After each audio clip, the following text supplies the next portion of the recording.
about 6 people from NASA और उन्होंने पूछा कि how did you build it, आपने कैसे बनाया, और फिर पूछा कि why don't you sell this to America. Science और टेक्नोलॉजी में इंडिया वहां पर पहुंच गया है जहां से पूरी दुनिया की जो टेक कंपनीज हैं, नासा से लेकर और जो दुनिया के एक्सपर्ट्स हैं, वो ये कह रहे हैं कि हमें भी बताओ, हम भी जो है वो ऐसा बनाना चाहते हैं। यूएसए नासा की जानिब से जब इंडिया के अंदर उनके साइंटिस्ट गए तो उन्होंने एक डिमांड रख दी, रिक्वेस्ट कर दी और कहा कि भाई हमें अपनी टेक्नोलॉजी दे दो, इसरो जैसी एक टेक्निकल चीज हमें सेल कर दो। तो पाकिस्तान में कोई भी लीडर ना अमन की बात कर रहा है, ना अकादमी की बात कर रहा है, ना बच्चों को इंग्लिश और मैथ पढ़ाने की बात कर रहा है। अपने बच्चे सबके इंग्लैंड पढ़ रहे हैं, इस कौम को जिहाद का सबक दे रहा है हर लीडर। आपका अफसोस के साथ कहूंगा मैं आलिया, एक आपका वजीर आजम जेल में है, उससे जो अगला था वो लंदन अपने घर पहुंच चुका है, और एक हवा में चक्कर लगा रहा है पाकिस्तान। मेरी समझ से नीचे अल जिहाद हमास के नारे हैं। आप मुस्तकबिल, आप खुद अपना अंदाजा लगा लें आपका मुस्तकबिल क्या है।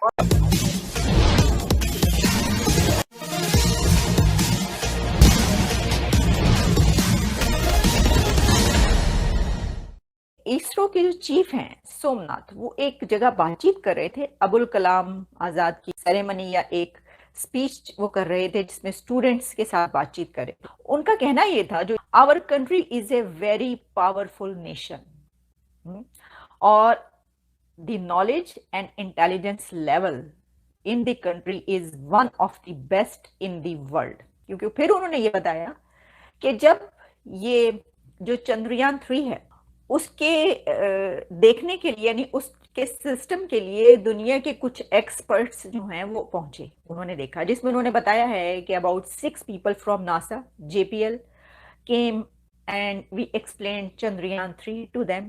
पूरी दुनिया में ये बात की जाती है कि जो इंडिया बनाता है स्पेस के, जो उसका सिस्टम है, उसकी बाकी सब खूबियां तो अपनी जगह पर, लेकिन वो बड़ा चीप होता है, यानी बड़े ही जो है ना वो पैसे उस पर कम लगते हैं, जबकि बाकी दुनिया के जो है वो बड़ा वो होता है जिसपे काफी एक्सपेंडिचर आता है और काफी पैसा लगता है। ये पता नहीं क्या करते हैं और फिर कामयाब भी हो जाते हैं। चंद्रयान 3 इतनी बड़ी कामयाबी, तो उन्होंने कहा कि look at the scientific instruments, they are very cheap, very easy to build and they are high technology. और उन्होंने पूछा कि how did you build it, आपने कैसे बनाया, और फिर पूछा कि why don't you sell this to America. यानी उनका कहने, अब इससे तो ये पता चलता है कि वो ये कह रहे हैं कि नासा ने और जो एक्सपर्ट्स आए वहां से, उन्होंने उनको ये कहा कि जनाब आप जो हैं ये हमारे हाथ बेचते क्यों नहीं, हमसे शेयर क्यों नहीं करते, ये खबरें चल रही हैं। तो फिर उन्होंने कहा कि उसके बाद उनका ये कहना था, so you can understand how the times have changed, we are capable of building the best equipment, best devices and the best rockets in India. That is, our PM has opened up the space sector.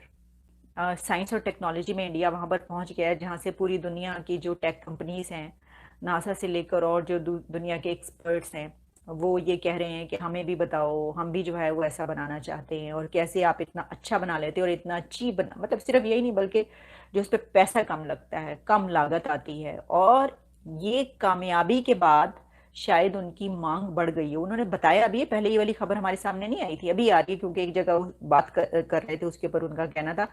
तो इस वजह से ये शुरू हो गया कि क्या उन्होंने कहा है कि ये बेचे जाएं, और क्या दूसरे, उनको तो किसी के पास अगर ऐसी एबिलिटी और कैपेबिलिटी होती है तो जाहिर है कि उसकी मर्जी है, अगर वो देना चाहे लोगों को किस तरीके से देगा, जो जिस तरीके से देगा उसको अपना फायदा भी उठाएगा, जाहिर है उठा सकता है फायदा। तो लेकिन इसमें सबसे ज्यादा जो अच्छी बात है वो ये है कि साउथ एशिया का एक कंट्री, ठीक है जी, पाकिस्तान के साथ ही जो है मुल्क, सरहद पार, तो आप हाथ बढ़ाएं तो वहां से आप अपने जो है वो एक्सचेंज कर सकते हैं, कोई भी जो भी आप करना चाहे, मोहब्बत का या नफरत का। तो वहां का कंट्री जो है उसके पास अब पूरी दुनिया के स्पेस एक्सपर्ट्स आ रहे हैं और वो ये कह रहे हैं कि आप जो हैं वो हमारे हाथ अपना ये फरोख्त करें और दें। ये बहुत बड़ी बात है कि एक mega port to put India on the map for world's biggest container ships, एक बहुत बड़ा प्रोजेक्ट। सर ये कितनी सिग्निफिकेंस देख रहे हैं इसकी इंडिया और इस रीजन की? आलिया, इसकी सिग्निफिकेंस इस तरीके से बताऊंगा कि मेरे पोर्टफोलियो के अंदर मैं खुद यहाँ पे अपने गवर्नर का, जो हमारी स्टेट थी, उसका एडवाइजर था और ट्रांसपोर्टेशन में था। और मैं आपको बताना चाहूंगा मेरा जो एक्सपीरियंस आज से 20 साल पहले था, किसी कौम की तरक्की के लिए शिपिंग और ट्रांसपोर्टेशन कितनी इंपॉर्टेंट होती है। अमेरिका ने ये ऑटोबान जर्मनी से सीखा था और 1960 में सड़कों का जाल बिछा दिया था और हर बड़े शहर के साथ उनकी पोर्ट थी, सी पोर्ट थी। जितना आपका शिपिंग के ऊपर खर्चा कम आएगा, महंगाई उतनी कम होगी। जितनी जल्दी के साथ सड़क, ये एक फंडामेंटल है चीजें, ये इकोनॉमी के लिए फंडामेंटल।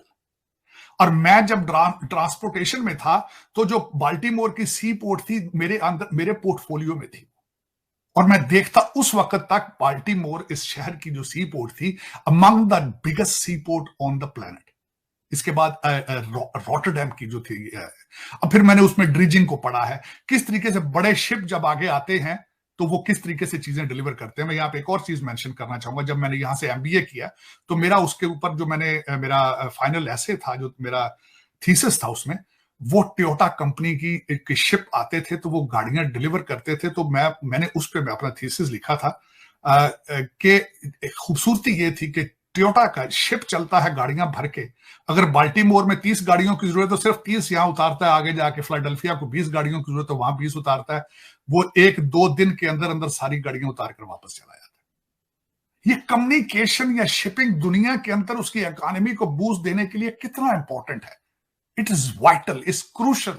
और मैं हैरान हो गया हूं, ये जो आर्टिकल पढ़ के मैं हैरान हो गया था। ट्रांसमेट कंटेनर पोर्ट उन्होंने बनाई, दुनिया की सबसे बड़ी, और वहां चीन के बड़े से बड़े शिप इस वक्त लंगर अंदाज होना शुरू हो चुके हैं।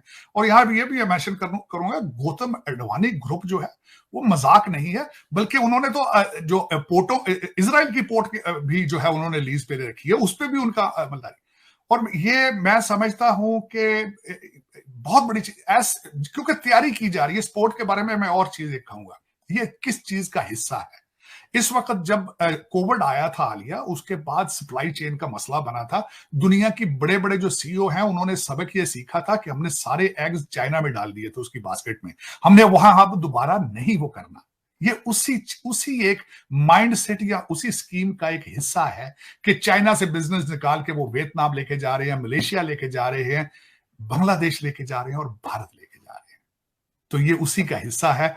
और ये भारत का आप सोच नहीं सकते, क्योंकि देखें सबसे मैं जिस तरह जब इकोनॉमी की बात करता हूं, पॉलिटिकल साइंस की बात करता हूं, इकोनॉमी वहीं ग्रो करती है जहां रूल ऑफ लॉ होता है, जहां पीस होता है। वरना जहां झगड़े होते हैं, बमों के साय में कोई फैक्ट्रियां नहीं बनाता, ये हमेशा याद रखिएगा।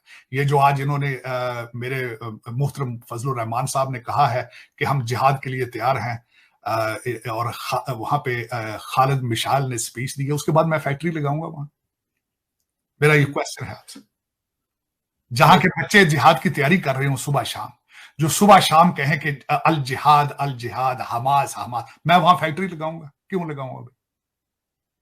तो ये चीजें एक इंसान की एक स्पीच की प्राइस आपकी स्टेट और आगे आने वाली नस्लें देंगी। लेकिन मैं दुख के साथ है कि आपके इस वक्त पाकिस्तान में कोई भी लीडर ना अमन की बात कर रहा है, ना इकोनॉमी की बात कर रहा है, ना बच्चों को इंग्लिश और मैथ पढ़ाने की बात कर रहा है। अपने बच्चे सबके इंग्लैंड पढ़ रहे हैं, इस कौम को जिहाद का सबक दे रहा है हर लीडर आपका। अफसोस के साथ कहूंगा मैं आलिया, एक आपका वजीर आजम जेल में है, उससे जो अगला था वो लंदन अपने घर पहुंच चुका है, और एक हवा में चक्कर लगा रहा है पाकिस्तान। मेरी समझ से नीचे अल जिहाद हमास के नारे हैं। आप मुस्तकबिल, आप खुद अपना अंदाजा लगा लें आपका मुस्तकबिल क्या है। आप अगर हमसे जुड़ा रहना चाहते हैं तो कृपया मेरे चैनल को सब्सक्राइब करें तथा बेल आइकन भी दबा दें, ताकि नई वीडियो की जानकारी तुरंत आप तक पहुंच जाए। धन्यवाद। जय हिंद।